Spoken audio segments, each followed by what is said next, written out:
को बेदखल कर इन्हीं महाराज जी को गुरु महाराज ने कहा। एक दिन एक प्रेमी ने कह दिया कि स्वामी जी आपने किनको जानशील बना दिया, अपना उत्तराधिकारी किनको बना दिया। तब स्वामी ने जवाब में कहा कि देखो बच्चा, यही अकेला आदमी है। इन्हीं महाराज जी के लिए कहा यही अकेले ऐसे आदमी है जो सबको निभा ले जाएंगे, और तुम कभी इनका साथ छोड़ना मत। और जब तुम इनके साथ लगे रहोगे तो ये मुझसे भी ज्यादा तुमको प्यार करेंगे। तो गुरु महाराज खुद कह रहे हैं इनका साथ छोड़ना नहीं। दादा गुरु जी अपने सगे बेटे पंडित सुदर्शन शर्मा जी से कह गए थे अपने स्वामी जी के लिए, इनके साथ लगे रहे। इनका साथ छोड़ दोगे तो रोटी के लिए टुकड़े के लाने पड़ जाएंगे। इनका साथ कभी नहीं छोड़ना। और सन 40 में जब से गुरु महाराज दादा गुरु जी के पास पहुंचे तब से पंडित जी साथ रहे, और आखिरी समय तक शरीर त्यागने के दिन तक बाबा जी के कमरे में साथ रहे। जब उनका शरीर स्वामी जी के कमरे में लाया गया, ऐसे ही पर्दे का कमरे बना, स्वामी कुर्सी में गिरा दी। पंडित जी का शरीर छूट रहा था, उसको देखते हुए स्वामी ने कहा कि साथ था, साथ मेरे साथ, इसको कहते हैं साथ। फिर यदि मथुरा में सत्संग सुनाते हुए कहा कि हमारे पंडित जी थे, रोज 1 घंटा भजन ध्यान करवाने मंच पे आते थे। आपको यहाँ ना उनको तो आने आते। स्वामी ने कहा जब उनका सही छूटा तो मैं तो ऐसा समझता हूँ कि 5 सेकंड में उनका काम हो गया। जो काम 95-96 साल की उम्र तक नहीं हुआ, जब इन्होंने चाहा तो 5 सेकंड में उनका काम कर दिया। जी बताते थे कि छोटे वाले भाई मानते नहीं थे, 2 भाई और थे छोटे, कि जब उन्होंने साधना भी कर दिया, अंदर में देखा दर्शन कि जहाँ दादा गुरु जी बैठे हुए बाबा जी भी मौजूद है, तब उनको भरोसा हो गया कि बिल्कुल इनकी पहुंच वहां तक हो चुकी है। हम लोग भ्रम में रहे, और गुरु महाराज ने अपने मुंह से आखिरी वचन में कहा 10 मार्च 2012 को ये उमाकांत तिवारी, इनका दफ्तर 24 घंटे खुला है। कौन सा दफ्तर? ये। इसके लिए भीखा नाम के महात्मा जी हुए। उन्होंने कहा भीखा भूखा कोई नहीं, सबकी गठरी लाल, गिरे खोल जाने नहीं कासे भय गंगा। तो इनका 24 घंटे वाला दफ्तर गुरु महाराज ने खुद खोल दिया था, और सबके सामने ऐलान किया कि इनका दफ्तर 24 घंटे खुला रहता है, और हमारी जो भी सेवा देने के लिए लाए हो इनको दे देना, आपको मिल जाएगी। भंडारे का प्रसाद, पूर्णिमा का प्रसाद इन्हीं से बना। बहुत तरह से इनको जाहिर किया, तो जो प्रेमी सारे समझते रहे तो बात पकड़ गए। महात्मा क्या कहते हैं सारा समझ। महाराज जी मुझ पे पधारने जा रहे हैं, 11 बजे का समय हो गया है। आज सब लोग अपने स्थान पर चुपचाप खड़े हो जाओ, और आंखों से दर्शन करो, नेत्रों से दया की नजर जो पड़े उसको ग्रहण करो। सब भाई बहन बुजुर्ग सब खड़े हो जाओ, और भगवानी करते हैं स्वागत कि गुरु महाराज ने अपना दर्जा दे करके भेजा कि मेरा आगे वाला काम ये करेंगे। और गुरु महाराज को देखो इनमें, आप उनकी दया, उनकी कृपा, उनका आशीर्वाद सब कुछ इनसे मिलेगा। गुरु की शक्ति का परिचय मिलेगा कि गुरु महाराज कैसे अपने जानशील में अपनी शक्ति भेज करके अपने प्रेमियों की संभाल कर ले। तो सब लोग शांत हो जाओ, और मंच के सामने आकर के जगह ले लो। इतनी जगह लेकर बैठे कि शरीर आपस में ना छुड़े पाए। तो आप सब जो है आज सत्संग के लिए पधारे। इसी सत्संग के बीच में नामदान मिलेगा। जितने नए लोग हैं नामदान लेने के लिए आए, उनको विशेष रूप से महाराज जी की ओर देखना है, इनके चेहरे को, इनके स्वरूप को। जब सुमिरन ध्यान भजन करेंगे यही स्वरूप साधना में मददगार होगा।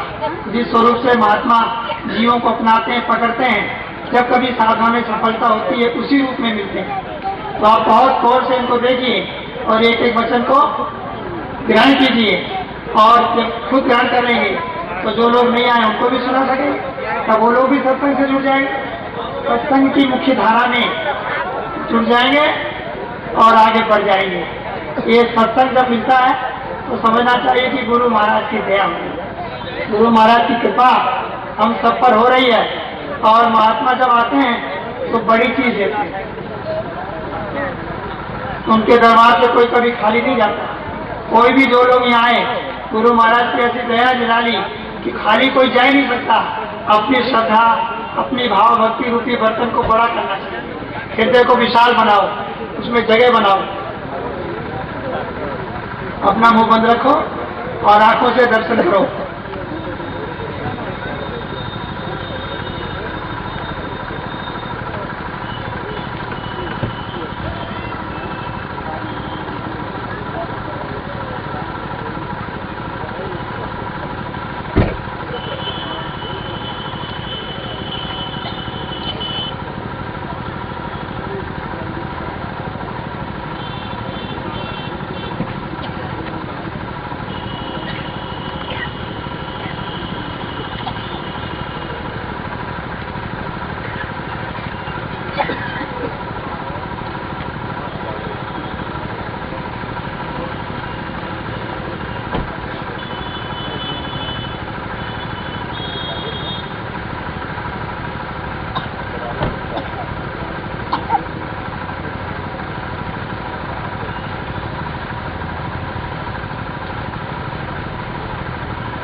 जगह लेके बैठो, जगह लेके बैठो, थोड़ा आराम से बैठो, थोड़ा जगह लेके बैठो।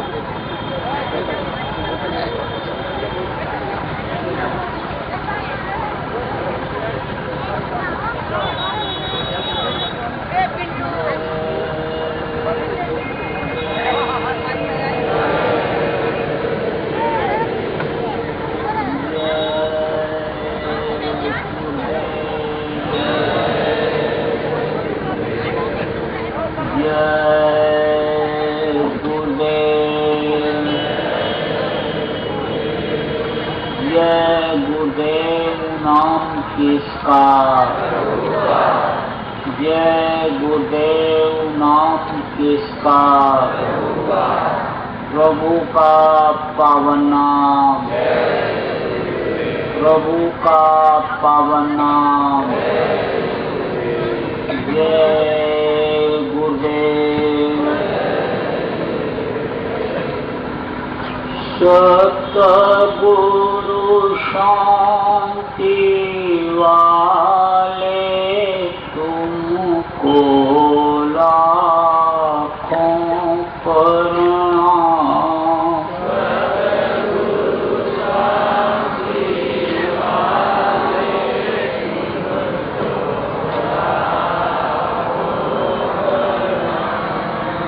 भक्तों के रखवाले तुमको लाखों प्रणाम।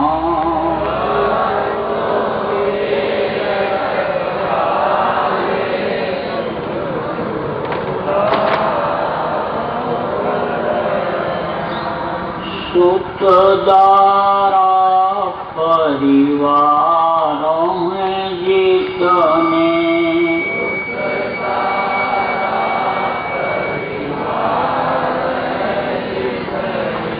सबके प्रेम बतौर हैं सपने।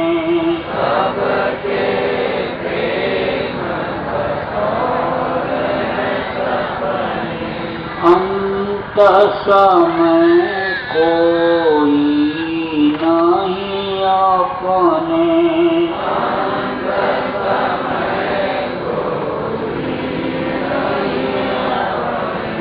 भव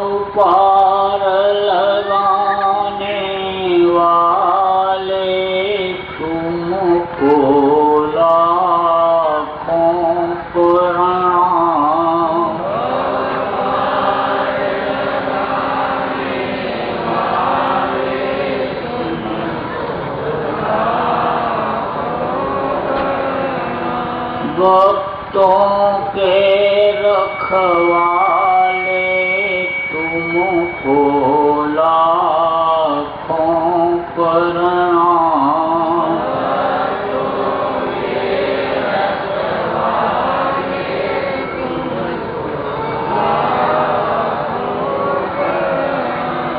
वेद वेदांत पुराण बताए,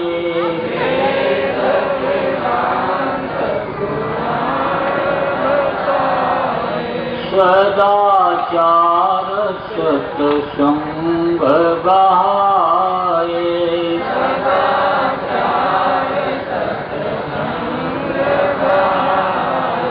ध्यान योग का वेद सिखाए,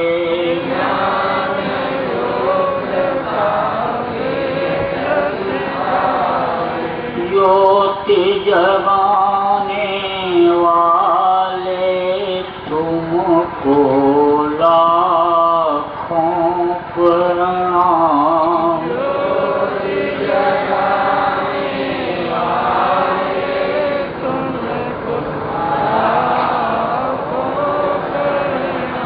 भक्तों के रखवाले तुमको लाखों प्रणाम।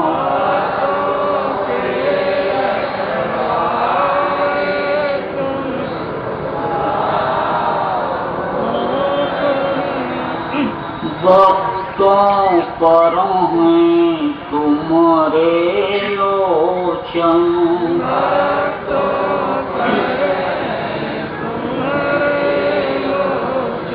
संकट दारम शोक विमोचन,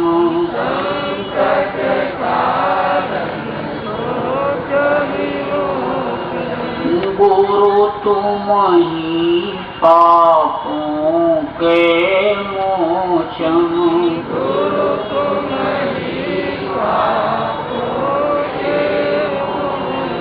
शब्द भेद बताने वाले तुमको लाखों प्रणाम।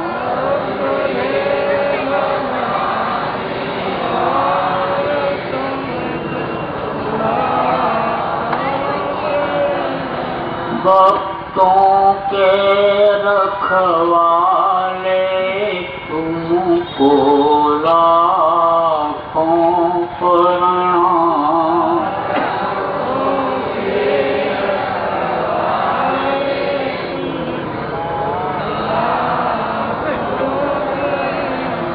दीनों की विनती सुन लीजिए,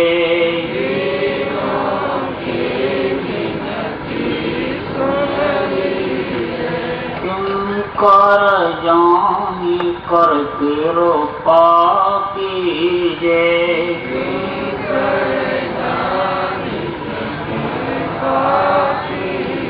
दर्शन अपना हर दम दीजे,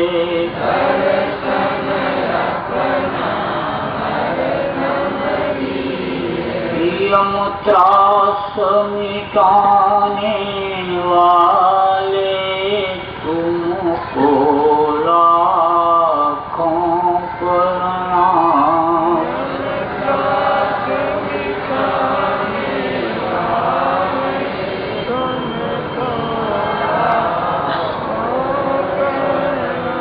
भक्तों के रखवाले तुमको लाखों प्रणाम।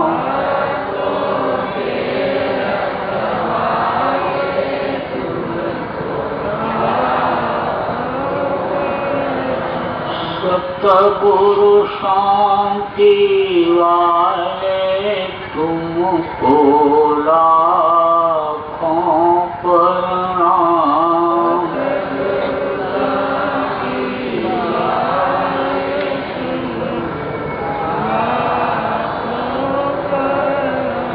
तुमको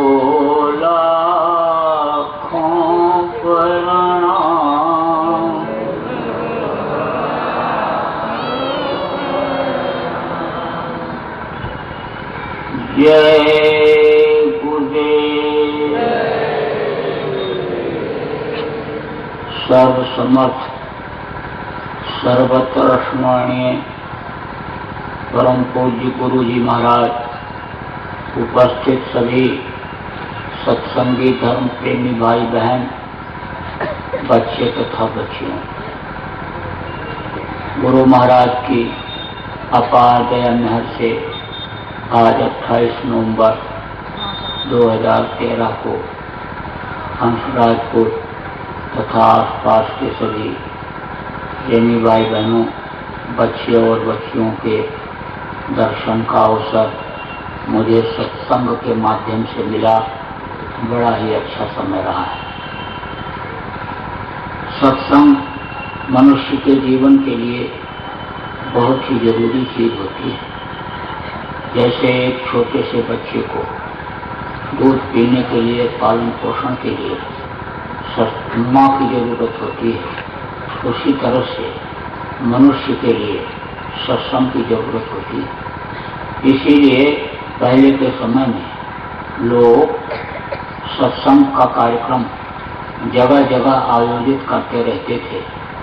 सत्संग जब लोगों को सुनने को मिलता था तो लोगों में सच्चाई थी, ईमानदारी थी। मूछ का एक बाल निकाल करके गिरवी रख करके आदमी 1,50,000 रुपया कर्जा ले आता था। देने वाले को इतना विश्वास था कि हमारा पैसा यह समय पर वापस कर जाएगा, प्राण जाए बर वचन न जाए। कोई किसी को जबान दे देता, पूरी जिंदगी निभाता था। कहते थे सांस बराबर तप नहीं, झूठ बराबर पाप। गोस्वामी जी महाराज ने भी कहा कि धर्म न दूजा सत्य समाना, आगम निगम पुराण बखाना। सत्य इतना बड़ा धर्म कोई धर्म ही नहीं होता है। तो उस सत्य रूपी धर्म की लोग सत्य रूपी धर्म का लोग पालन करते थे, सच बोलते थे, झूठ नहीं आज की तरह से। हिंसा हत्या नहीं करते थे, दया भाव लोगों के अंदर में था। दया धर्म तन बसे शरीरा, ताकर रक्षा करें लोग वीरा। कहते थे दया रखोगे तो वो हमारी रक्षा करेगा, तुम्हारी भी रक्षा करेगा। मुसीबत में कहीं कोई पड़ जाता और उस मुसीबत से जब उबर जाता, निकल जाता, तब कहता था मैंने कोई पुण्य ऐसा किया था कि जिससे मालिक ने मेरी रक्षा किया, मेरी बचत हुई। आप उस बात को समझो कि मुसलमान लोग भी कहते थे कि मुसल्लम ईमान रहमान, यानी मैं मुसल्लम ईमानदार हूँ, मुसल्लम रहम है मेरे अंदर, मैं मुसलमान हूँ। तो जब सत्संग मिलता था तो लोग हिंसा हत्या नहीं करते थे। आज उस बात को समझो कि लोगों में परोपकार था, त्याग सेवा की भावना थी। लोग किसी के यहाँ जब कामकाज गांव में होता तो मदद करते थे। हाथ की चक्की चलती थी पहले, बिजली की चक्कियाँ इतनी नहीं थी, तो हाथ से चक्की चला करके आटा पीस करके औरतें जिसके यहाँ कोई गमी या खुशी, कोई कामकाज होता, ले जा करके आटा देती थी। जब यह मालूम होता था कि उनके लड़के की शादी है तो घी और मट्ठा ये सब दही इकट्ठा करने लगती कि भाई इसको उनके यहाँ देना है, इज्जत का मामला है। लोग कहते थे कि गांव में बारात आएगी तो गांव के इज्जत का मामला रहेगा। मेहमान अगर उनके यहाँ ज़्यादा हो गए, रहने की जगह नहीं तो अपने घर में रखेंगे। तो बढ़िया लिपाई पुताई करके बिस्तर वगैरह सब इंतजाम कर लेते थे कि मेहमान आएंगे, सेवा करेंगे। अतिथि देवो भव लोग कहते थे, सेवा भाव लोगों के अंदर में था। लेकिन जब से सत्संग की कमी हुई तब से ये चीजें अब दिखाई नहीं पड़ रही हैं। जब सत्संग लोगों को मिलता है तब इस चीज की जानकारी होती है, ये दुनिया ये नासवान है। इन बाहरी आंखों से जितनी भी चीजें दिखाई पड़ती हैं ये अपनी कुछ नहीं, ये सब ओझल हो जाएंगी और ये दुनिया छोड़ करके जाना पड़ेगा। जब सत्संग नहीं मिलता है तो आदमी किसी में फंसता रहता है। देखो कथा अलग चीज होती है, प्रवचन अलग होता है और सत्संग अलग होता है। कथा में तो वही सत्यनारायण की कथा जैसे लोग सुनते हैं, कन्या कलावती साधु बनिया की कहानी सभी विद्वान सुनाते हैं। 5 अध्याय बोलते हैं, 5 शंख बजाते हैं, हवन करके और प्रसाद बांट करके कथा संपन्न कर दिया करते। प्रवचन किसको कहते हैं? परवचन। दूसरे की बातों को सुना, कुछ इधर उधर से पढ़ लिया, कुछ अपनी तरफ से मिलाया, उसको रोचक बना दिया, किस्सा कहानी सुना करके, फिल्मी तर्ज पर गाना बजाना सुना करके प्रवचन पूरा कर दिया करते हैं। जो जिसके लायक होता है वो उस चीज को पकड़ता है। अगर कोई जानकार है, समझदार है, विद्वान है, तो वो ये कहता है भाई गीता की भी बात की जानकारी है, रामायण की भी है और पुराण की भी है, अच्छे जानकार हैं, अच्छा प्रवचन सुनाया। जो नहीं समझ पाता है इन सब चीजों को, कहता है कि गला बहुत बढ़िया चल रहा था, कोई कहता हारमोनियम बहुत बढ़िया बजा रहे थे। तो जिसकी जो समझ की बात होती है बस वही लेकर के चला आता है। ये है शिक्षा कि भाई ये शरीर किराए के मकान की तरह से है, ये कुछ दिन के लिए उस मालिक भगवान ने दिया है, इसको छोड़ करके जाना है। ये दुनिया की चीजें सब छोड़ के जानी है, इसकी जानकारी सत्संग से मिलती है। देखो लोग घर बनाते हैं, 15 साल 20 साल घर बनाने में लगता है, मंजिल के मंजिल ऊपर से चढ़ाते चले जाते हैं, रखते चले जाते हैं ईंटें और बढ़िया बनाती हैं। बढ़िया मुझे का फर्श बनाया, मार्बल लगा दिया, बढ़िया झाड़ फन्नूस लगा दिया, पंखा बिजली एसी कूलर सब फिट कर देते हैं, लेटरिन बाथरूम सब बढ़िया, किचन सब बना करके तैयार कर देते हैं। अब बोलते हैं मेरा मकान बन गया। जब बन रहा था तब कह रहे थे मेरा मकान बन रहा है, मैं अपना मकान बना रहा हूँ, उसमें लगा हुआ हूँ, फंसा हुआ हूँ। दिन रात दौड़ करके बढ़िया से बढ़िया बनाया, चिट्ठी लेकर के भेज दिया, निमंत्रण कार्ड कि हमारे यहाँ आप लोग आइए, गृह प्रवेश होगा, मेरा मकान बन गया है। रिश्तेदार नातेदार परिवार के लोग सब आए, पड़ोसी बिरादरी के लोग आए और खाए, बढ़िया बना, पूरी मिठाई कचौड़ी हर तरह की चीजें, नमकीन मिठाई सब बनाया, खिलाया, खा पी करके लोग चले गए। अब ये हुआ गृह प्रवेश हो गया, अब इसमें रहना चाहिए। बढ़िया मोटा मोटा करता बिस्तर कट्टे का लगा दिया, अब उस पे 2 4 दिन 5 दिन 10 दिन सोया, बस समय पूरा होने का वक्त आ गया, शरीर छोड़ने का वक्त आ गया। सांसों की पूंजी जो गिन करके यानी खर्च करने के लिए मिली थी वो खत्म होने का समय आ गया। क्यों? क्योंकि ये मृत्यु लोक है। इस मृत्यु लोक में जितने भी लोग आए सब छोड़ करके चले गए। एक से एक राजा महाराजा आए, बड़े बड़े किला बनवाए, महल बनवाया, अटारियां बनवाई, फौज फाटे तैयार किए, दूसरे राज्य पर चढ़ाई किया, मार करके काट करके लाए, लूट करके हीरा मोती जवाहरात खजाना भर लिया, लेकिन उनको भी छोड़ करके जाना पड़ा, कोई साथ नहीं ले गए। जिला को जीते, जिला जीत कहलाए, हिंदुस्तान को जीते, विजय हिंद कहलाए, पूरी दुनिया को जीते, विश्व जीत कहलाए, लेकिन ऐसे लोगों को भी दुनिया से जाना पड़ा। सिकंदर बादशाह जब लूटपाट मार करता हुआ और भारत के इधर कोने में आया, व्यास नदी के किनारे पहुंचा उत्तर पश्चिम कोने में, तो उसकी फौज आगे बढ़ने से इनकार कर दिया, वहीं रुक गई। बैठा हुआ था सिकंदर, सिकंदर ने देखा ज्योतिषी जा रहे हैं, ज्योतिषियों को बुलाया और कहा कि देखो मैं अभी कितना दिन जिंदा रहूंगा, विचार करके बताओ कि मेरी मौत कब होगी। तो उन्होंने देखा तो कहा इसकी मौत तो होने वाली है, अब तो राजा तो ये बादशाह जाने वाला है, लेकिन अगर बता दूंगा तो कहीं कत्ल न कर दे, इसलिए हिसाब से बताना पड़ेगा, समझा के बताना पड़ेगा। तो समझाया, बताया, सही बात बताया, लेकिन घुमा के बताया, डायरेक्ट नहीं बता दिया। कहा बादशाह सलामत, आपकी मौत तब होगी जब आसमान सोने का होगा और धरती लोहे की होगी। ठक ठक हंसा, कहा फिर तो मैं बहुत दिन जिंदा रहूंगा, कब धरती लोहे की होगी, आसमान सोने का होगा और फिर मेरी मौत होगी।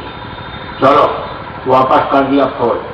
जा रहा था इधर फारस की खाड़ी की तरफ, तबीयत इसकी खराब हुई रेगिस्तान में, तो घोड़े को लगाया, घोड़ा भगा।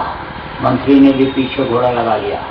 कुछ दूर जाने के बाद मंत्री से कहा कि मेरी तबीयत खराब हो रही है, मुझे आराम की जरूरत है। तो मंत्री ने कहा चलिए कहीं छाया मिलेगी, वहीं आपको आराम करा दूंगा। लेकिन रेगिस्तान में कहाँ छाया मिलने वाली, वहां तो पेड़ और न पानी, बालू ही बालू। कुछ दूर और आगे गया, घोड़े पर से कूद पड़ा और बोला जल्दी से मुझको लेटाओ, अब मुझसे चला नहीं जाता, मेरी तबीयत बहुत खराब हो गई, जल्दी करो। तो मंत्री ने सोचा कहाँ लेटा दे। फिर उसको याद आया कि पिछा करके यही कोट और उसको लेटा देते हैं। लोहे की कोट उस समय पर लोग पहनते थे जब लड़ाइयों में जाते थे, जिस पर तीर और तलवार का असर नहीं होता था। तो वही बख्तरबंद लोहे की कोट जिसको कवच कहते हैं, वही निकाल करके बिछा दिया और उसी पर बादशाह को लेटा दिया। आंख बंद कर लिया उसने, क्योंकि सूरज की किरणें आंखों पर पड़ रही थी। एक मंत्री ने सोचा कि इन सूरज की किरणों को कैसे रोका जाए, इस धूप को इसके चेहरे से कैसे रोका जाए। तब उसने देखा कि यह बादशाह की सोने की ढाल पड़ी हुई, लाओ यही लगा दी। ढाल अलग होती और तलवार अलग होती, तलवार से मारा जाता है और ढाल से दुश्मन की तलवार को रोका जाता है। तो ढाल उठाया और सूरज के सामने ऐसे लगा दिया। जब आंखों पर छाया पड़ी तो सिकंदर बादशाह ने देखा तो कहा अरे ये तो आसमान सोने का हो गया। सोने की ढाल ऐसे जब देखा सूरज के सामने जो लगा हुआ था तो कहा आसमान तो सोने का हो गया, ये तो आसमान सोने का हो गया, तो कहीं मेरी मौत तो नहीं आ गई। फिर दूसरी बात याद आई ज्योतिषियों की कि धरती लोहे की हो जाएगी। तो उसने ऐसे हाथ से टटोला तो उसी बख्तरबंद के ऊपर लोहे के कोट के ऊपर जब हाथ पड़ा तो कहा अरे धरती भी लोहे की हो गई, तो अब तो लगता है मेरी मौत आ गई। तब तक फौज आ गई। लुकमान हकीम उसमें चल रहे थे। लुकमान हकीम आए और ऐसे नाड़ी पकड़े। तब बादशाह ने कहा कि मेरी जान बचा लो, आधा राज्य दे दूंगा, आधा राज्य। लेकिन उन्होंने कहा नामुमकिन। फिर बोला सिकंदर बादशाह पूरा राज्य दे दूंगा, एक बार मेरी माँ से मिलवा दो, अपनी माँ से रोटी मांग करके मैं खा लूं, आपको पूरा राज्य दे दूंगा। लेकिन सिकंदर बादशाह से लुकमान हकीम ने कहा नामुमकिन। आखिरी वक्त पर किसी का कुछ चलता है, किसी का कुछ नहीं चलता। चाहे राजा हो, महाराजा हो, सेठ साहूकार हो, चाहे आपकी दोस्ती डीएम से हो, चाहे एसपी से हो, चाहे दोस्ती बिरादरी के मुखिया से हो, चाहे आपकी दोस्ती यानी हाई कोर्ट सुप्रीम कोर्ट के जज या वकील से हो, लेकिन आखिरी वक्त पर जमानत लेने वाला कोई नहीं मिलेगा। तो नहीं मिलता, आखिरी वक्त पर कोई मददगार नहीं होता। तब जब उसने कह दिया नामुमकिन लुकमान हकीम ने, तब बादशाह सिकंदर बोला कि मैं अब दुनिया को छोड़ करके जा रहा हूँ। जब पैदा हुआ था तो दोनों हाथ की मुट्ठी बंधी हुई थी, बड़ा हुआ पढ़ा लिखा, अपने बल पौरुष के ऊपर पूरी दुनिया को जीता, धन दौलत को मुट्ठी में रखा, लेकिन अब सब कुछ छोड़ करके हाथ फैला करके जा रहा हूँ। तो जब मेरा जनाजा निकले, मेरी अर्थी निकले, तो उस अर्थी से मेरे दोनों हाथ बाहर निकाल देना और लोगों से कहना कि ये वो सिकंदर बादशाह जा रहा है जो पूरे संसार की दौलत को अपने मुट्ठी में रखा, मुट्ठी बांध कर पैदा हुआ था, लेकिन अब हाथ फैला के जा रहा है, अब छोड़ करके जा रहा है। तो सिकंदर बादशाह जैसे लोग, राम जैसे भगवान, कृष्ण जैसे भगवान, कबीर गोस्वामी, पलटू नानक, दादू मीरा जैसे संत मनुष्य शरीर में आए, सब को छोड़ करके जाना पड़ा। ये मृत्यु लोक है। इस मृत्यु लोक में जो आया सब गया और जो आए हैं सब जाएंगे, और जो पेड़ फला झाड़ा और जो आग जली वो बुझी। तो अब आप इस बात को समझो कि मकान बनाने वाले का समय पूरा हो गया है। जब सूरज ऐसे नीचे आता है तो इसकी गर्मी कम होने लगती है, और जब बहुत गर्मी कम हो जाती है तब लोग कहते हैं कि अब सूरज डूबेगा। अभी इस वक्त पर सूरज को देखो, थोड़ी देर तक देखते रहोगे और फिर जमीन में इधर देखोगे तो आंख के सामने अंधेरा आ जाएगा, अंधा हो जाता है आदमी। लेकिन डूबते हुए सूरज को कितनी देर आप देखते रहो तो आसार मालूम पड़ने लगते हैं। जैसे यानी सांसों की पूंजी खत्म होने का समय हुआ, बस पैर ऐसे पकड़े और बोले भाई पैर तो ठंडा हो गया। अनपढ़ आदमी, गांव का कुछ नहीं जानता है, कुछ पढ़ा ही नहीं, लेकिन वो उसको भी मालूम हो जाता है पैर पकड़ने पर कि भाई संकेत तो अशुभ हैं, अब तो इनका पैर देखो ठंडा हो गया। और फिर जैसे हाथ पकड़ा, औरतें, आदमी की बात छोड़ो, औरतों को अंदाजा हो जाता है कि हाथ पैर ठंडा हो गया, बस कहते जल्दी करो, अब जल्दी से निकालो। उसी मकान से, जिस मकान को दिन रात लग करके बनाया, उसी मकान से निकाल करके बाहर उत्तर सिर करके लटाते हैं। क्यों? कि जल्दी से इनका प्राण निकल जाए, जल्दी से। वैज्ञानिकों ने शोध किया तो बताया, कहा कि सिर में सेल होते हैं और उत्तर सिर करने पर वो सेल जल्दी डिस्चार्ज हो जाते हैं, कमजोर हो जाते हैं। जैसे टॉर्च जलाते हो और उसमें टॉर्च का सेल कमजोर होता है तो रोशनी कम हो जाती है, और धीरे धीरे धीरे ऐसे जलाते रहो, बस जब खत्म होगी बस बुझ जाएगा टॉर्च। ऐसे ही यानी रेडियो में सेल कमजोर हो जाता है, आवाज कम होती होते होते एकदम से घर घर घर घर आवाज होती है और बस उसके बाद बंद हो जाती है जब सेल डाउन हो जाता है तब। ऐसे ही सेल डाउन हो जाते हैं तो जल्दी प्राण निकलता है। तो लोगों की ये सोच रहती है कि भाई आखिरी वक्त पर बहुत तकलीफ होती है, आखिरी वक्त पर होती है तकलीफ। साजो भाई ने लिखा कि सहजो मौत के समय पीड़ा उठे अपार, बिच्छू 60,000 जो डंक मारे एक साथ। जैसे 60,000 बिच्छू एक साथ डंक मारे, बदन में दर्द हो, उसी तरह से मरते समय दर्द होता है। तो लोगों की यह सोच रहती है कि इस दर्द से, पीड़ा से, तकलीफ से जल्दी छुटकारा मिल जाए। बहुत से लोगों को ये भी नहीं मालूम होता है कि भाई उत्तर करके क्यों लेटाया जाता है। वो तो देखा देखी भी बहुत सा काम होता है ना। एक घर में एक बिल्ली एक औरत पाले हुई थी, तो जब कोई काम उसको शुभ काम करने को हो तो बिल्ली ऐसे रास्ते में आ जाए। तो लड़के की शादी कर गई और शादी का जब शुभ काम शुरू हुआ तो बिल्ली ऐसे सामने आ जाए। तो उसने क्या किया, बिल्ली को डलिया से ढक दिया और फिर सब वो काम करी। अब जब शादी होकर के लड़का आया लेकर के बहू को, उसके बाद भी कुछ शुभ काम होता है, उसको जब उसको करने को हुआ तो उस वक्त भी उसने बिल्ली को ढक दिया। अब बहू ने देखा कि सासू माँ बिल्ली को ढक देती। कुछ दिन के बाद सासू भी मर गई और बिल्ली भी मर गई। जब उसके लड़के के शादी का समय आया तब उसने कहा बहू ने कि बिल्ली लाओ, बिल्ली ढकी जाएगी तब शुभ काम होगा। सासू माँ बिल्ली ढकती थी डलिया से, तो जब बिल्ली ढका जाएगा तब शुभ काम होगा। अब बिल्ली लोग खोजने लगे, बिल्ली ही न मिले।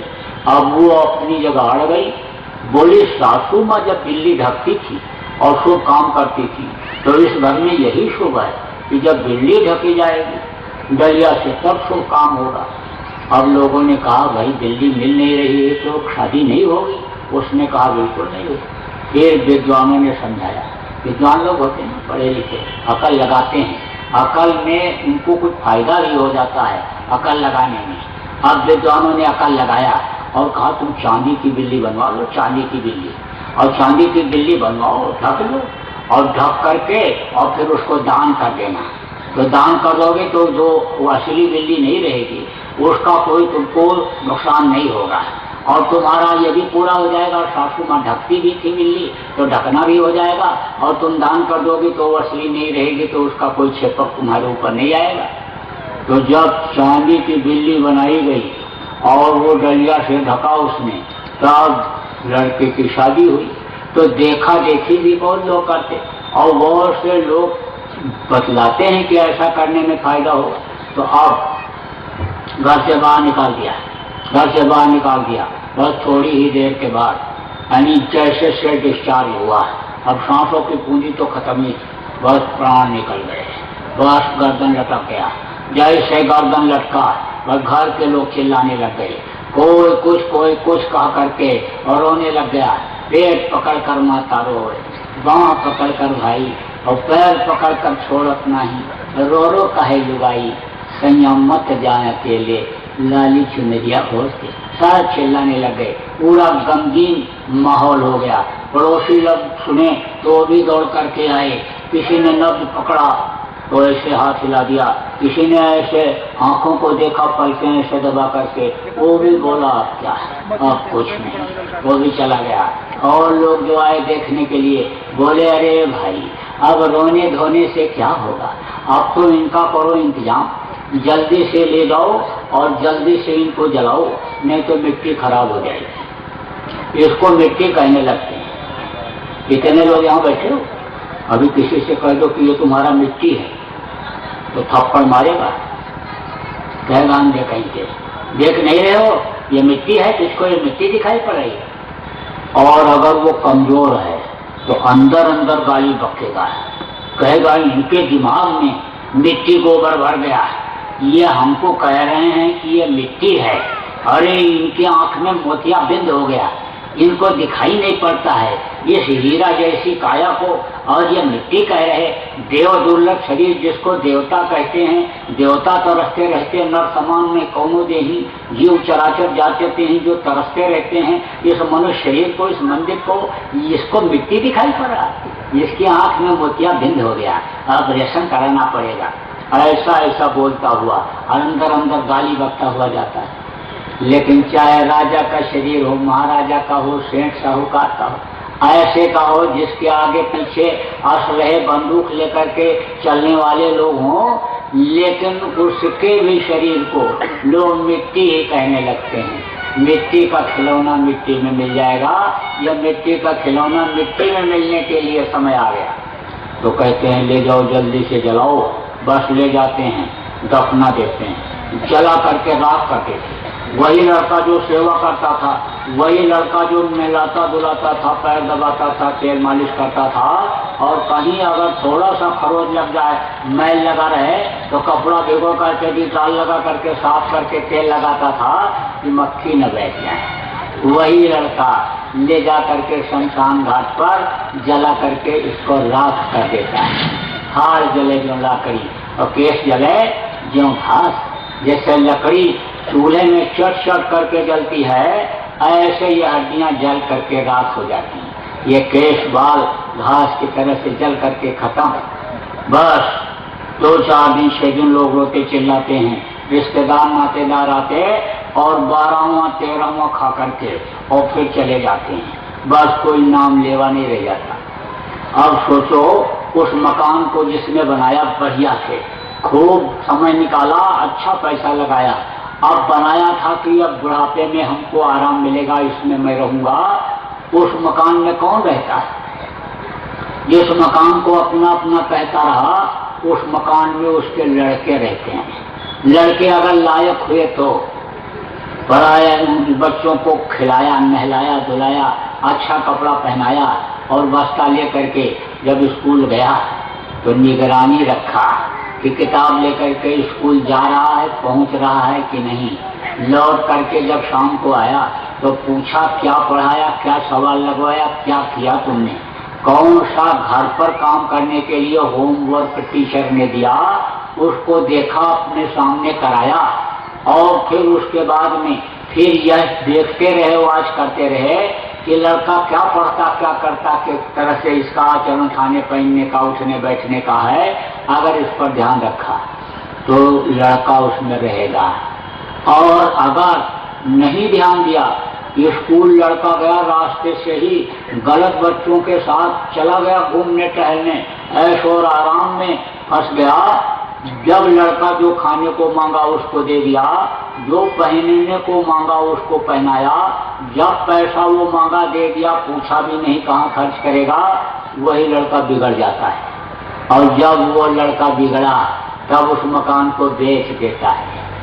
जब वो मकान बिका तो जिसमें मंदिर बनवाया, जिसमें भगवान की मूर्ति लगाई, फोटो लगाया, जिसमें ध्यान भजन किया, रोजा नमाज अदा करते रहे, उस मकान में जो आता है खरीदता है, वो मुर्गा काटता है, भैंसा काटता है, बकरा काटता है, जुआ खेलता है, शराब पीता है, व्यभिचार करता है।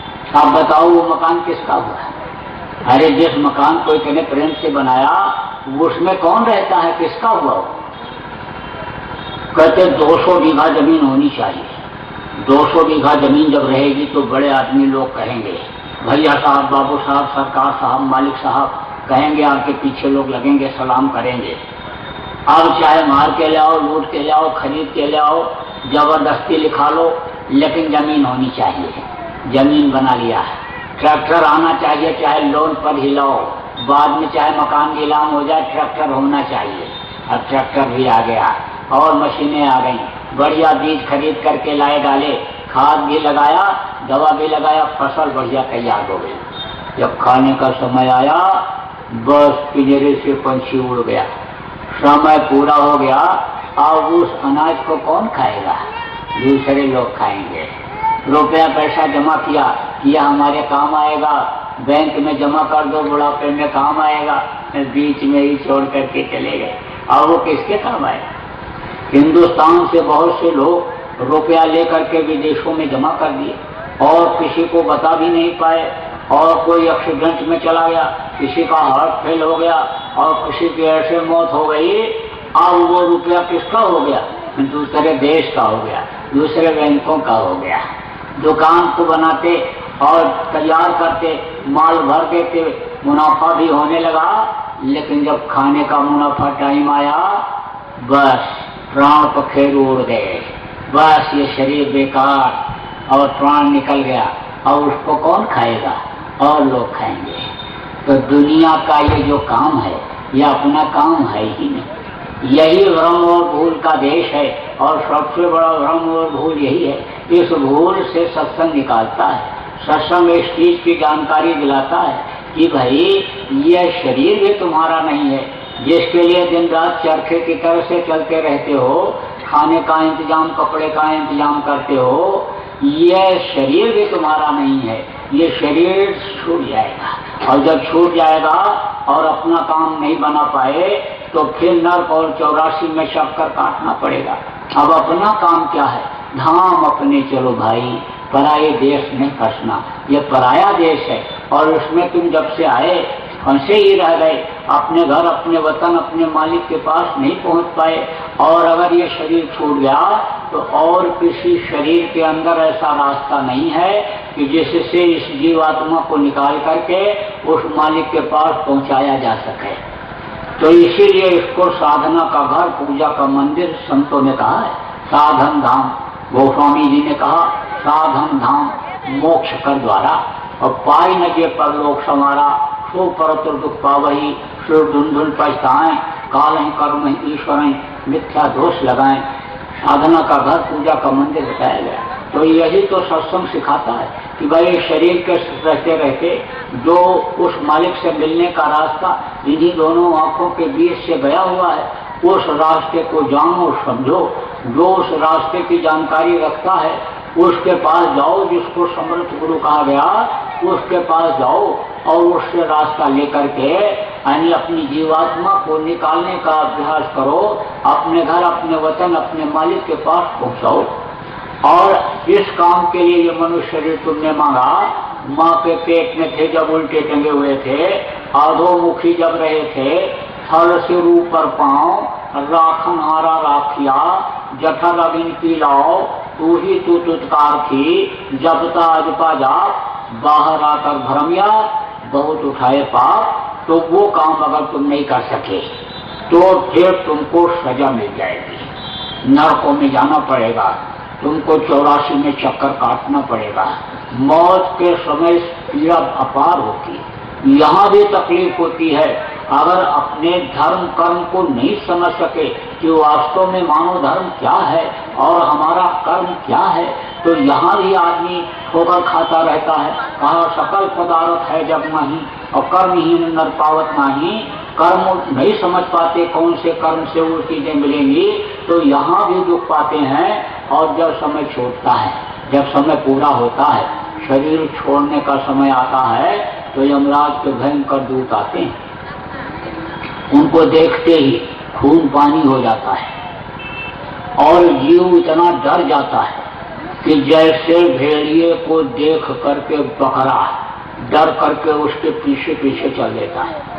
भेड़िया जानते हो आप, इतना बड़ा जानवर होता है भेड़िया, और बकरा इतना ऊंचा होता है। लेकिन भेड़िया जब गांव में रात को आता है, गांव से बाहर से, तो बकरा जहां पर रहता है उसके कान में ऐसे धीरे से मार देता है।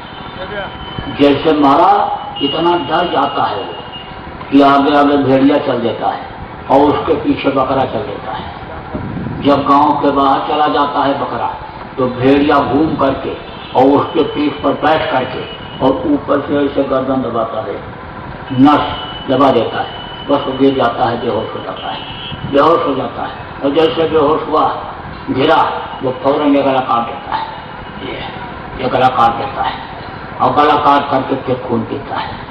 तो जैसे भेड़िया के पीछे बकरा चल देता है, ऐसे ही डर करके यमराज के दूतों के पीछे बहुत प्रार्थना करता जी, छोड़ दीजिए, छोड़ दीजिए, दया कर दीजिए, लेकिन कुछ नहीं। चिल्लाता है, रोता है, आंख की रोशनी खत्म हो जाती, काम से सुनाई नहीं पड़ता, जबान तितली हो जाती है। तो तली जबान से ही काका, चाचा, नाना, दादा, मामा सबको पुकारता है, लेकिन कोई मददगार होता है कोई। बस ले गए यमराज के दूत और रगड़ते हुए, खींचते हुए, घसीटते हुए, कटे हुए पत्थरों पर से, भालों पर से ले गए और वहां पेश कर दिया। आज यमराज बोला, तुमने क्यों पाप किया? तुम शरीर से पाप करने के लिए तो मांगे नहीं थे, शरीर अच्छे काम के लिए मांगा था। पैर तुमको मिला अच्छे काम के लिए जाने के लिए, तुम बुरे काम के लिए गए, हाथ से बुरा किया, आंख से बुरा देखा, मुंह से बुरा बोले, कान से बुरा सुने। तुमने बुराइयां क्यों इकट्ठा की? अच्छे लोगों की बातों को सुना नहीं, और सुना भी तो अमल नहीं किया। तो जीव साफ इनकार कर देता कि हमको न किसी ने कुछ बताया, न सिखाया, न हम जाने न समझे, अज्ञानता में ही हम रह गए। क्योंकि भूल जाता है, परसों जो किया कल भूले, और कल किया वो आज भूल गए, और आज कर रहे कल भूल जाएंगे। अब आप इस बात को समझ लो कि आपको यह समझाया जा रहा है कि मांस मत खाना, मछली मत खाना, अंडा मत खाना, शराब मत पीना, ये सब आपको समझाया जा रहा है। दूसरे की बहन बेटी को बर्बाद मत करना, ये सब आपको समझाया जा रहा है। अब अगर आप नहीं माने, आपके कर्म खराब हुए और यमराज के पास जब जाओगे और उसके सामने इनकार करोगे कि मैंने ये सब नहीं किया, ना हमको किसी ने बताया, तो यही दृश्य आपको दिखाई पड़ जाएगा। ऐसे ही ये गुरु महाराज का फोटो लगा हुआ रहेगा और ऐसे लोग बैठे हुए रहेंगे और ऐसे आपको समझाते बजाते बताते हुए दिखाई पड़ जाएगा। तो कहा गया प्रत्यक्षम किम प्रमाणम, प्रत्यक्ष जब कोई चीज सामने जब कोई चीज आ जाती है तब उसके लिए प्रमाण की जरूरत नहीं होती है। जैसे किसी का कत्ल हो रहा हो और कोई मार रहा हो और कैमरे में आ गया वो, तो मजिस्ट्रेट के सामने पेश कर दो, गवाह की जरूरत नहीं पड़ती है, फिर तो उसी आधार पर वो सजा दे देता है। तो सजा बोल देता है यमराज, ले जाओ इनको, दौड़ाओ, इनको काटो, सड़ाओ, गलाओ। तो कुत्ता को एक डंडा मारो तो कुत्ता ऐसे भागता हुआ दौड़ता हुआ जाता है और थोड़ी दूर जाए कर रोता चिल्लाता है, ये पीछे घूम करके ऐसे देखता है कि आ तो नहीं रहा है, और देखेगा कि आ रहा है और तेज भागता है। अब उसके आंख में पट्टी बांधो और फिर डंडा मारो, तो रोता भागता चिल्लाता जाएगा और घूम करके ऐसे पीछे देखेगा। जब कुछ नहीं देख पाएगा तो और तेज भागता है। ऐसे ही यमपुरी में आंखें फोड़ देते हैं और फिर मार मारते हैं। अब जब भागता है तो भागते ही जाता, गिरता पड़ता, हाथ टांग टूटता है। ये शरीर तो यहाँ छूट जाता है, लेकिन पिशाच का शरीर धारण करना पड़ता है।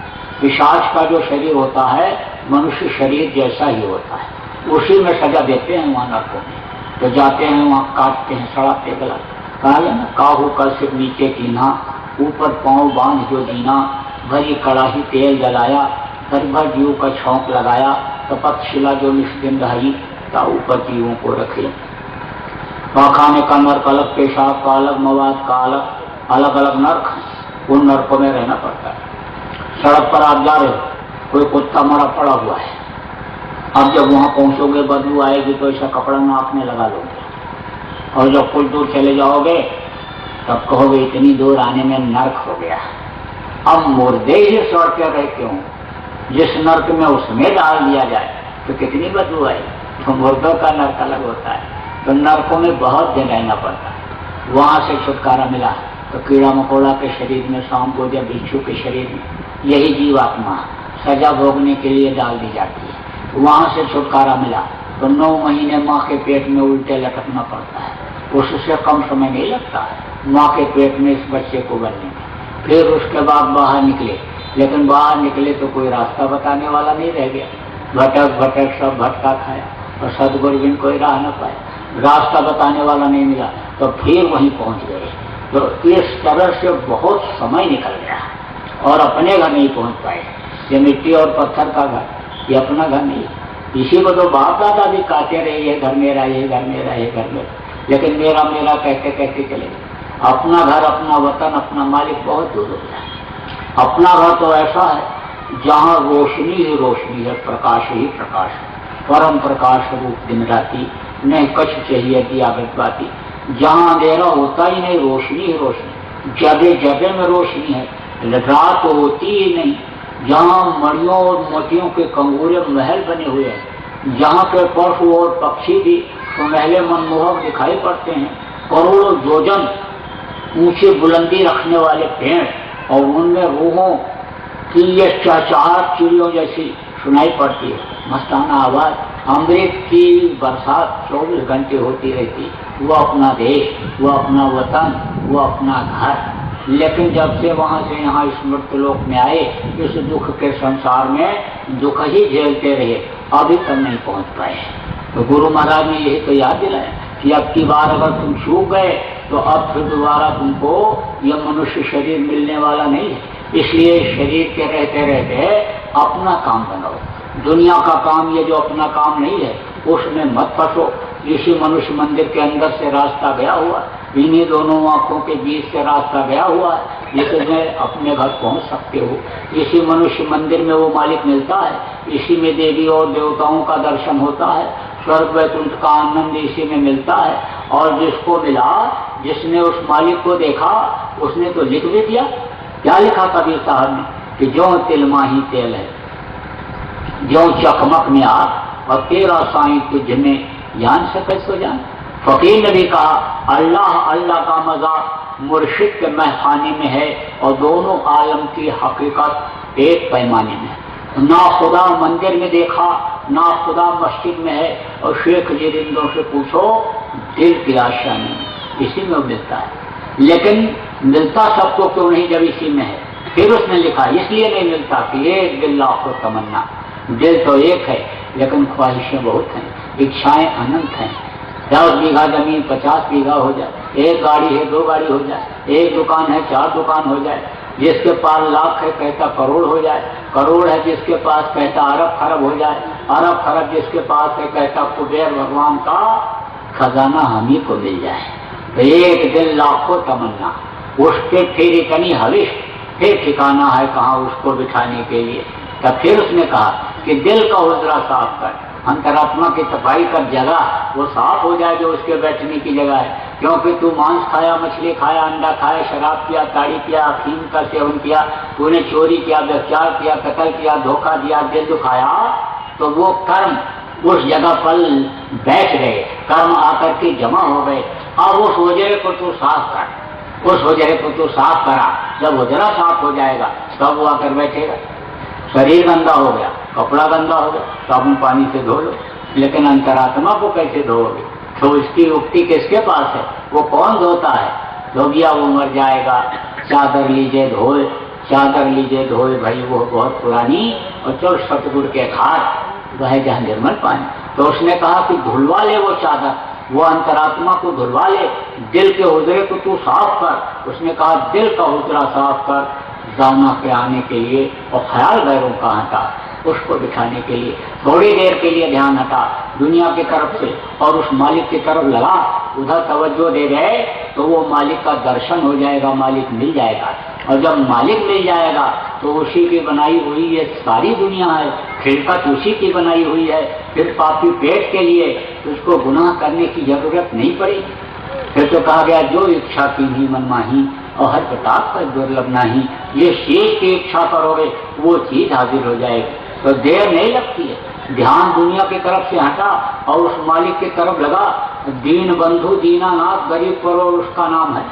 जब दीनता आ जाती है, छोटापन आ जाता है, अहंकार खत्म हो जाता है, बस इतनी देर में तो काम हो जाता है। अष्टावक्र ने राजा जनक की दिव्य दृष्टि बहुत कम समय में खोल दिया। उन्होंने यह शर्त रखा था राजा जनक से, राजा जनक ने अष्टावक्र से कि घोड़े के रकाब पर पैर रखते रखते मेरी दिव्य दृष्टि खुल जाए तो मैं आपको अपना गुरु मान लूंगा। घोड़े के रकाब उसको कहते हैं, वो लटका रहता है जैसे हुक होता है, उस पर पैर रख करके लोग घोड़े पर बैठते हैं, इतना जल्दी बैठते हैं। उनको सिखाया इसी तरह से जाता है कि अगर थोड़ा सा चूक जाओगे घोड़ा आगे बढ़ जाएगा तो गिर जाओगे, इसलिए जैसे पैर रखो तो फौरन एकदम से बैठ जाओ, तो बहुत जल्दी बैठते हैं। तो उन्होंने कहा इतनी देर में मेरी दिव्य दृष्टि खुल जाए तो मैं आपको गुरु मान लूं। बोले ठीक है, तुम अपना तन और मन मुझे दे दो, धन तन मन धन मुझे दे दो। तो बोले ठीक है, दे दिया। फिर सोचने लगे इस तन मन धन दे दिया तो सब तो दे दिया, क्या रह गया, लेकिन कुछ पाने के लिए कुछ खोना पड़ता है। बोले वो मालिक मिल जाएगा तो सब मिल जाएगा। बोले ठीक है, दे दिया। तो राजा जनक से कहा अष्टावक्र ने कि फिर जब तुमने तन और मन और धन मुझे दे दिया तो सब मेरा हो गया। बोले हाँ आपका हो गया। तो बोले फिर जूता उतारो इन लोगों का, ये जो लोग बैठे हुए हैं व्यापार, यहाँ पर जो लोग बैठे हैं इनका जूता उतारो सबका है, और बांध करके सिर पर रख करके और जाओ घूम करके आओ। अब उन्होंने ऐसा ही किया, ऐसा ही किया। जूता सिर पर रखा और पूरा गए घूम करके वापस जब आए तब वो देखने लगे लोगों को। अब वो कोई कैसी नजर से देख रहा है, कोई कुछ सोच रहा है, कोई कुछ सोच रहा है। अरे बोले भाई, राजा जहाँ पर था मेरे सामने नजर किसी काम नहीं करती थी और अब वो इस तरह से देखने, क्या रह गया मेरे पास, मैंने तो कुछ नहीं रह गया, सब दे दिया। अब उन्होंने कहा क्या देखना, तो आंख बंद कर लो, मुंह दो आंख पतो को नहीं, आंख बंद करो आप। लेकिन जब आंख बंद किया तो भी यही सोचते रहे। अहंकार तो उनका खत्म हुआ, छोटापन तो आया, दीनता तो आई। दीनता जब आ जाती है तभी मिलता है, तभी कुछ काम होता है, तभी काम होता है।